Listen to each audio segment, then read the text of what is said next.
अंक 5। अपने जीवन की परिस्थितियों से विवश होकर मीनू के हृदय में कई बार हीन भावनाएं उत्पन्न हुईं। कई बार उसे ऐसा आभास हुआ कि उसका जीवन बिल्कुल व्यर्थ है। परंतु मीनू जैसी योग्य तथा होनहार युवती के लिए ऐसी भावनाएं उचित नहीं थीं। वह स्वयं ही दृढ़ता व साहस की मूर्ति थी। उतार चढ़ाव तो हर इंसान की जिंदगी में आते ही रहते हैं। उसने साहस से काम लिया। उसने विवाह का सपना देखना ही छोड़ दिया। उसके सामने इतनी लंबी जिंदगी पड़ी थी जिसका वह एक क्षण भी व्यर्थ नहीं होने देना चाहती थी।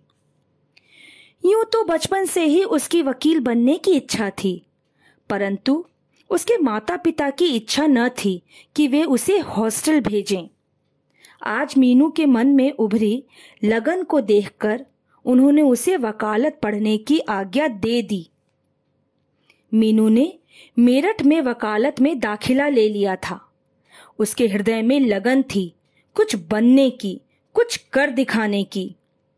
अपने पांव पर खड़े होकर वह इतना पैसा कमा लेना चाहती थी कि जिससे वह समाज में सिर ऊंचा करके रह सके।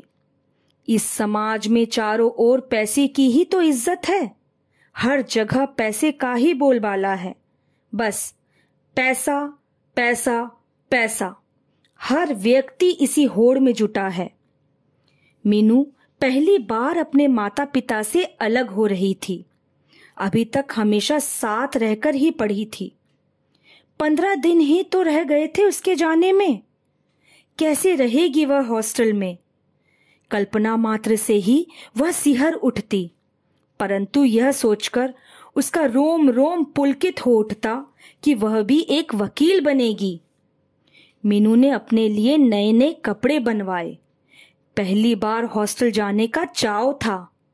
मां ने उसके लिए विभिन्न प्रकार के व्यंजन बनाए। एक एक दिन करके उसकी पसंद की सारी चीजें बना बनाकर उसे खिलाईं। मां को लग रहा था कि बेटी न जाने कितने समय बाद फिर घर आएगी। पिताजी भी जब ऑफिस से आते तो उसके खाने के लिए कुछ न कुछ अवश्य लाते। आखिर मीनू का हॉस्टल जाने का दिन आ ही गया। उसके सामने एक उद्देश्य था, एक सपना था जो पूरा करना ही था। घर छोड़ते समय मीनू की आंखों में आंसू छलछला पड़े। कितना अजीब लग रहा था उसे घर छोड़ना। अपनी माँ व भाई बहन से पहली बार अलग हो रही थी। माँ ने उसे सीने से लगाकर आशीर्वाद दिया, बेटी, एक देदीप्यमान नक्षत्र बनकर तुम जग को प्रकाशमान कर दो। जीवन की सारी खुशियां तुम्हारे पास हों। तुम अपने उद्देश्य प्राप्ति में सफल हो, यही ईश्वर से मेरी प्रार्थना है। अपने माता पिता का आशीर्वाद और छोटे भाई बहन का प्यार साथ लिए मीनू ऐसी डगर पर चली जा रही थी जहां उसे यह नहीं ज्ञात था कि कितने परिश्रम के बाद उसे सफलता मिल सकेगी। परंतु अपने जीवन का एक उद्देश्य बनाकर उसकी पूर्ति के लिए वह अपने कदम बढ़ाए जा रही थी। हॉस्टल पहुंचने पर शुरू शुरू में मीनू का बिल्कुल भी दिल नहीं लगा। कुछ नया व अजीब सा प्रतीत हुआ। शुरू में वहां उसकी अधिक सहेलियां भी नहीं बन पाई थीं। वह अपना अधिकतर समय अपनी पुस्तकों के साथ ही लगाती। किताब हाथ में लिए लिए वह अतीत की स्मृतियों में खो गई। जब वह छोटी थी तो एक दिन उसके पिताजी ने उससे पूछा था, बेटी, तुम बड़ी होकर पढ़ लिख कर क्या बनोगी? नन्ही मीनू ने जवाब दिया था, पिताजी, मैं पढ़ लिख कर वकील बनूंगी। मुझे वकील बनना बहुत अच्छा लगता है। तभी पास बैठी माँ ने कहा था, अरे हट, वकील वगैरह कुछ नहीं बनना है। कौन पढ़ाएगा तुझे इतना? बस 18 साल की उम्र में शादी कर देंगे।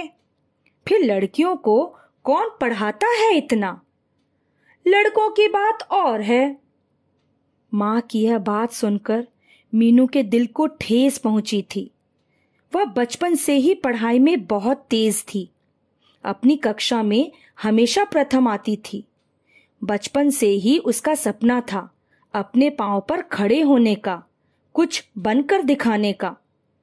अभी मीनू अतीत की स्मृतियों में खोई थी कि इतने में उसकी सहेली माया ने आकर कहा, मीनू मीनू देखो, तुम्हारे पिताजी आए हैं, गेस्ट रूम में बैठे हैं। पिताजी का नाम सुनकर मीनू एकदम बिस्तर पर किताब रखकर उछल कर भागी। 2 दिन बाद ही पिताजी मिलने के लिए आ गए थे, परंतु फिर भी उसे ऐसा लगा मानो उनसे बिछुड़े हुए बहुत लंबा समय हो गया हो। पिताजी को देखकर मीनू खुशी से फूली नहीं समाई। माँ ने उसके लिए काफी सारा सामान बनाकर भेजा था। लगभग 1 घंटा रुककर पिताजी वापस चले गए, परंतु मीनू को घर के स्नेह जाल की स्मृति फिर ताजा करा गए।